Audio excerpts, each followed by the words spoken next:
Okay, so you touched on like five different things. I'm hoping I'll be able to remember. I appreciate the To Kill a Mockingbird reference. One of my favorite movies as a kid growing up.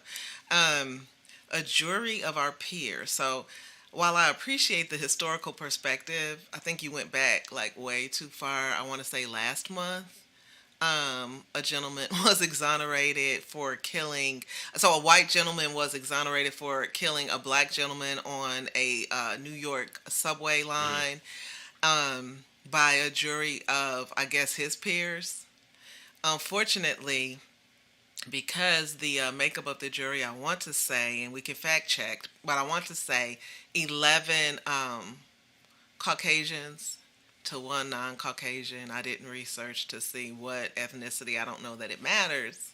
But what we're talking about is bringing extreme bias to a situation, and often it is subconscious bias, You don't right? think it was intentional? You know what? What I think really is not important if I can't prove it, but since you ask, I think the chances are 50-50 that it was intentional or not intentional, and I'll tell you why. Um, Yesterday, I had a business lunch at a really popular local restaurant here, and I typically order the same thing when I go there. Just, I'm a creature of habit, and so I ordered what I order, and the young lady I was meeting with ordered what she orders. But the waiter got our orders wrong. So he got the entrees right, but he brought me creamed spinach as a side. And I don't know if I've ever actually tasted cream spinach, but just looking at it, I was like, ugh, I hate to send food back. I hate to be wasteful, but I really couldn't see myself eating that. Hmm.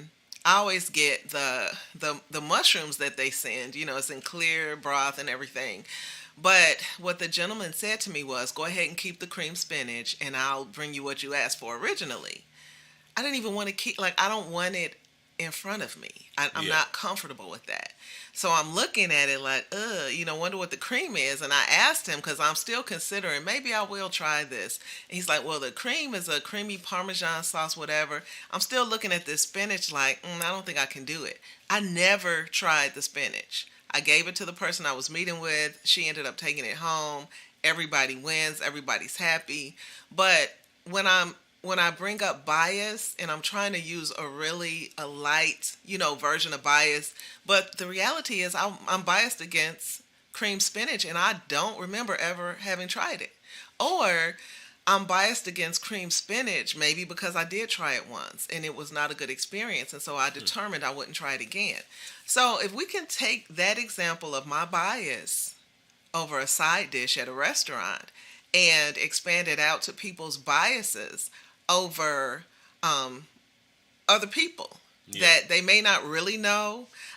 They may have had one poor experience or heard about a poor experience. And let's face it, in the United States, it's almost impossible not to hear about a negative experience with a person from a minoritized group because that's just what we do. Yeah. Um, so for someone to decide, you know what, that's not my cup of tea. I mean, they can exist. We can coexist as long as they stay over there. That to me is the foundation of bias anyway. Yeah. You know. So, and I'm the first to admit that yes, I have biases, but when it comes to human beings, I try and check my biases whenever I can because I feel like that's my responsibility as an adult, and that's my responsibility as a thinking person, and quite frankly, as a citizen of the planet and of the United States. That's my responsibility, and I feel like if we all looked at situations that way, we would have so fewer instances of, say, violence, for example, between different types of groups. So going back to, I guess, when we were talking about just women in general, I would like to also kind of throw in there uh, minoritized women as well, because I feel like there's a continuum and it's not a level playing field. I don't know that it ever will be. But I do think that it's important that we realize that our experience and the experience is not necessarily the same thing. Yeah. One quick example I like to use is when I worked for the Center for Disabled Student Services. And I was really made aware of a lot of things I had been completely oblivious to before. The way doors open and whether or not a curb has a slant to it, to the street, like things that never really impacted me. And then once I found out that there's an entire population of people who are not mobile because of these things, Yeah. right? So there's no elevator, there's no ramp, there all sorts of things that I became aware of, and I'm sure there are thousands more that I'm still not aware of. But that really kind of opened my eyes not only to the community of people with disabilities, but just different communities in general. Like, it's not okay to make assumptions about what another group that you're not familiar with needs or doesn't need. The only way we can get past that is just to listen and believe somebody else's story, even if it's not your story. I agree. And I always think about, I contract out at car dealerships for work. So one thing I always see is, especially in, let's say, a service department, you'll see it's pretty much a red wave back there. And then even up front in the sales departments, you'll kind of see a red wave, and there'll be kind of little specks of blue there. But people are so, like we talked about the other day, the bubble. I feel like so many people are in their own bubble that they've created. And a lot of the times, like you said, if you go against another bubble, it's not going to be the exact bubble that you see. And I know a lot of people that just know me working there. I've already influenced their bubble, but it's almost something that they still, okay, here's this one outlier here. Right. But there's so many different people that have different thoughts, were raised differently.